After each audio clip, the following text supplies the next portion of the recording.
just so you know that travel is not all glamorous. There's people staring at me like I'm insane, holding the camera up. I'm at the bus station. It's pretty gross here. And I'm sitting on the floor. I have my yoga mat. But it's not all glamorous, this travel thing. I might even show you the bus. The indignities of the local bus.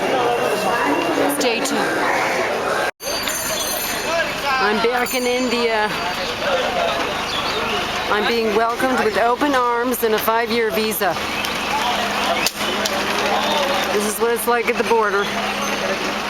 There's a policeman hitting a rickshaw with a stick.